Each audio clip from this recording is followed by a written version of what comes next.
आज हम कबीरदास जी के दोहों पर बात करेंगे। उनका दोहा,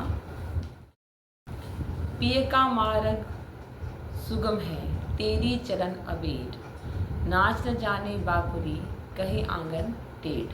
पिए का मार्ग सुगम है, तो यहाँ पर पिया किसको गया?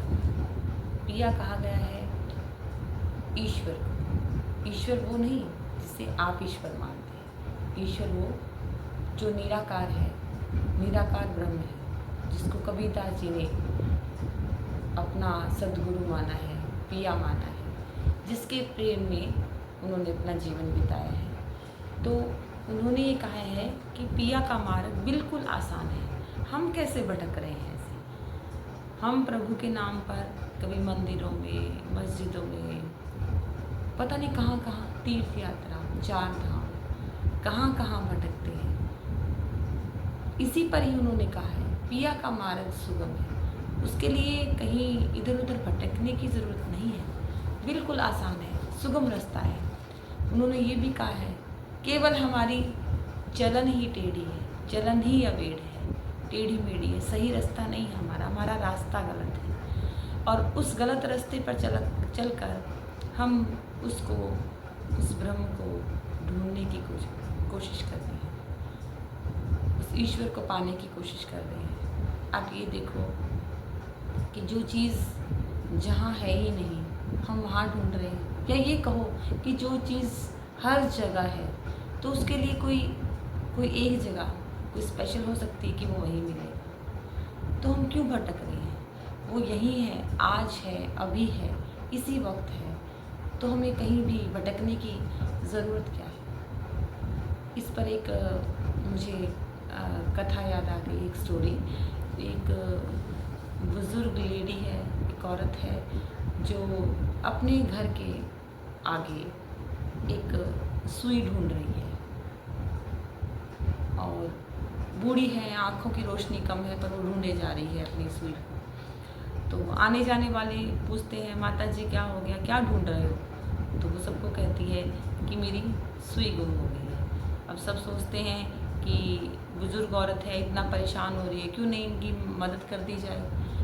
तो उनकी मदद करने के लिए सभी उसका ये सुई ढूंढने में उनकी में लग जाते हैं, ताकि उनकी सुई जल्दी से मिल जाए। सुबह से शाम हो जाती है, लेकिन उनको सुई जो है नहीं मिलती। तो बाकी लोग भी परेशान, कहते माता जी आप ये बताओ कि आपकी सुई गिरी कहाँ थी?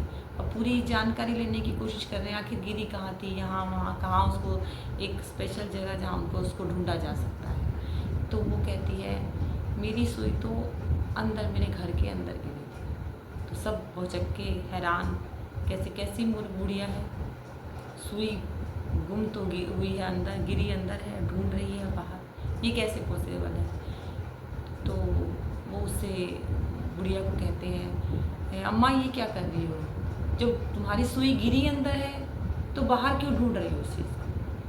तो वो बुढ़िया, जिसको अज्ञानी बोल समझ रहे हैं, पागल समझ रहे हैं, वो कुछ समझाने की कोशिश कर रही है। वो कह रही है जैसे तुम ईश्वर को इधर उधर ढूंढ रहे हो, जहाँ वो है ही नहीं वहाँ ढूंढ रहे हो, बस मैं भी वैसे ही अपनी सुई ढूंढ रही हूँ। तो कबीरदास जी ने ऐसे ही आपको समझाने की कोशिश करी कि बार बार जो भी जानने वाले हैं, हमारे संत हैं, महात्मा हैं, उन्होंने बार बार समझाया है कि इधर उधर भटकने से कुछ नहीं होगा। आप लाख भटको, चाहे कहीं भी जाओ, लेकिन जब वो मिलना होगा वो आपको वहीं मिलेगा जहाँ आप हो। और जहाँ आप हो उसके लिए आपको कहीं जाने की ज़रूरत नहीं है। कहने वालों ने ये कह दिया आपको भीतर मिलेगा। अरे भीतर कैसे मिलेगा, ये भी सोचने की बात है। जहाँ आप, क्योंकि भीतर इसलिए मिलेगा कि आप यहाँ हो, आपको कहीं जाने की ज़रूरत नहीं है, तो आप यहीं पर उसको ढूंढो तो वो ज़रूर मिलेगा। लेकिन हम सोच रहे हैं बाहर मिलेगा कहीं। ये तो वही बात हो गई कि जैसे आपने कहावत तो सुनी है ना, नाच न जाने आंगन टेढ़ा। तो नाच न जाने आंगन टेढ़ा कि हमें नाचना तो आता नहीं है, और हम क्या कह रहे हैं कि आंगन ही टेढ़ा है, आंगन पर ब्लेम लगा रहे हैं। ऐसे ही हमारी कुछ अवस्था हो गई है कि हमें शायद उसको ढूंढना आता नहीं है, और हम भटक रहे हैं उधर उधर और ये कह रहे हैं कि ईश्वर तो ऐसे हैं जो शायद कभी किसी को मिल नहीं सकते। बस एक भाव है, सभी ऐसा कहते हैं, भाव है, बस वो मिल नहीं पाएंगे। इसी भाव से जाते हैं। कोई किसी को ये कोई जानता है कि वो जाने से मिल भी जाएगा, सबको पता है वो मिलेगा नहीं, वो दिखेगा नहीं, फिर भी हम भटक रहे हैं। पर मैं ये कहती हूँ कि वो मिलेगा, वो दिखेगा, वो सब कुछ होगा, वो उसको महसूस कर पाओगे, पल पल महसूस करोगे। लेकिन उसके लिए भटकने की ज़रूरत नहीं है। जितना भटकोगे वो आपको उतना ही और भटकाएगा। आप 4 धाम जाओगे, आपको 10 धाम और जाना पड़ेगा, लेकिन वो नहीं मिलेगा। आपको मिलेगा तो यही मिलेगा, अभी मिलेगा, आपके भीतर मिलेगा।